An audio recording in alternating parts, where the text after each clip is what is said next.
George Reeves, born George Kiefer Brewer, January 5, 1914 to June 16, 1959, was an American actor. He was best known for portraying Clark Kent/Superman in the television series Adventures of Superman, 1952 to 1958. Reeves was born in Woolstock, Iowa, the son of Donald Carl Brewer and Helen Lesher. Reeves was born 5 months into their marriage. When the couple separated, soon after Reeves's birth, Reeves and his mother moved from Iowa to Ashland, Kentucky, to stay with relatives for a time and then to her home in Galesburg, Illinois. Later, Reeves's mother, who was of German descent, moved to California to stay with her sister. There, by 1920, she had met and married Frank Joseph Besselo, according to that year's federal census. Reeves's father married Helen Schultz in 1925. Reeves reportedly never saw his father again.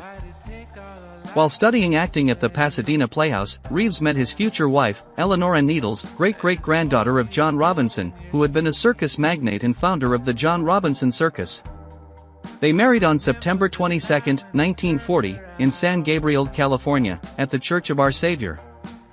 They had no children and divorced 10 years later. Reeves's film career began in 1939 when he was cast as Stuart Tarleton, incorrectly listed in the film's credits as Brent Tarleton, one of Scarlett O'Hara's suitors in Gone with the Wind. He starred in several two-reel short subjects and appeared in several films, including 2 with future President of the United States Ronald Reagan. Released from his Warner contract, he signed a contract with 20th Century Fox but was released after only a handful of films, one of which was the Charlie Chan movie Dead Men Tell. However, Reeves was inspired by So Proudly We Hail that he had to put his acting career on hold and enlist in the U.S. Army. Discharged at the war's end, Reeves returned to Hollywood. Many studios were, however, slowing down their production schedules, and some production units had shut down completely. In 1953, Reeves played a minor character, Sergeant Mahlon Stark, in From Here to Eternity. The film won the Academy Award for Best Picture and gave Reeves the distinction of having appeared in 2 Best Picture films. In June 1951, Reeves was offered the role of Superman in a new television series titled Adventures of Superman. He was initially reluctant to take the role because, like many actors of his time, he considered television unimportant and believed few would see his work. Reeves's career as Superman had begun with Superman and the Mole Men, a film intended both as a B-picture and as the pilot for the TV series. The series went on the air the following year, and Reeves was amazed at becoming a national celebrity. In 1952, the struggling ABC network purchased the show for national broadcast, which gave him greater visibility. Reeves, however, was able to leverage his new role and earn additional income by making numerous personal appearances. He had affection for his young fans and took his role model status seriously.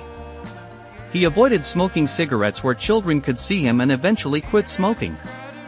He kept his private life discreet, including a romantic relationship with Toni Mannix, wife of Metro-Goldwyn-Mayer general manager Eddie Mannix. Between the first and second seasons of Superman, Reeves got sporadic acting assignments in one-shot TV anthology programs and in 2 feature films, Forever Female, 1953, and Fritz Lang's The Blue Gardenia, 1953. Still, by the time the series was airing nationwide, Reeves found himself so closely associated with the characters of Superman and Clark Kent that it was difficult for him to book other roles. After 2 seasons, Reeves decided not to renew his contract and left the show. He was frustrated with his low salary, the one-dimensional nature of his character, and how associating himself with Superman had ruined his credibility as a dramatic actor. At 40 years old, he also felt uncomfortable playing such an intensely physical role. Eager to jumpstart his failing career, Reeves established his own production company and conceived a TV adventure series called Port of Entry, which was to be shot on location in Hawaii and Mexico. Reeves wrote the pilot script himself. However, the producers of Superman, unable to find a suitable replacement, lured him back to the show with a major salary increase. In 1957, the producers considered making a theatrical film, Superman and the Secret Planet. A script was commissioned from David Chandler, who had written many of the TV scripts. In 1959, however, negotiations began for a renewal of the series, with 26 episodes scheduled to go into production. By mid-1959, contracts were signed, costumes refitted, and new teleplay writers assigned. Noel Neill was quoted as saying that the cast of Superman was ready to do a new series of the still popular show. His good friend Bill Walsh, a producer at Disney Studios, gave Reeves a prominent role in Westward Ho! The Wagons. 1956, in which Reeves wore a beard and mustache, it would be his final film appearance. Attempting to showcase his versatility, Reeves performed a song on The Tony Bennett Show in August 1956. He appeared as Superman on I Love Lucy, episode number 166, Lucy and Superman, in 1957. Character actor Ben Weldon had acted with Reeves in the Warner Brothers days and frequently guest starred on Superman. He said, after the I Love Lucy show, Superman was no longer a challenge to him.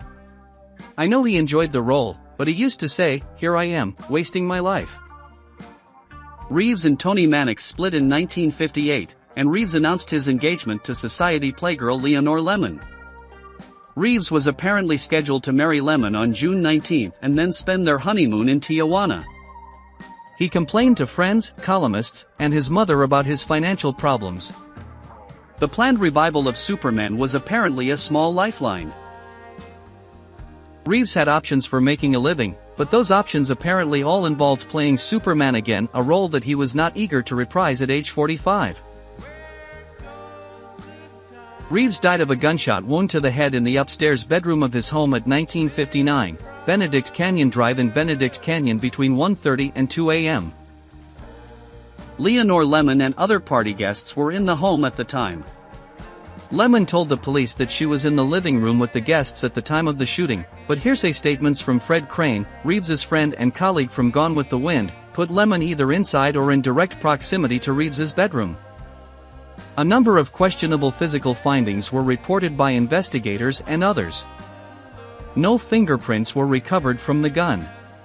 The bullet that killed Reeves was recovered from the bedroom ceiling, and the spent shell casing was found under his nude body. 2 additional bullets were discovered embedded in the bedroom floor.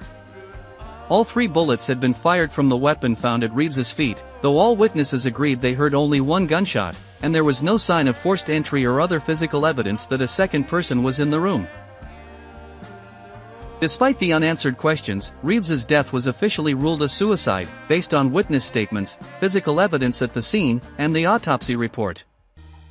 In contemporaneous news articles, Lemon attributed Reeves's alleged suicide to depression caused by his failed career and inability to find more work. The report made by the LAPD states, Reeves was depressed because he couldn't get the sort of parts he wanted. Newspapers and wire service reports quoted LAPD Sergeant V.E. Peterson as saying, "Miss Lemon blurted, 'He's probably going to go shoot himself.' A noise was heard upstairs. She continued, 'He's opening a drawer to get the gun.' A shot was heard.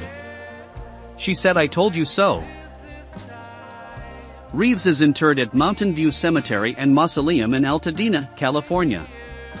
In 1960, Reeves was awarded a star on the Hollywood Walk of Fame on Hollywood Boulevard for his contributions to the television industry.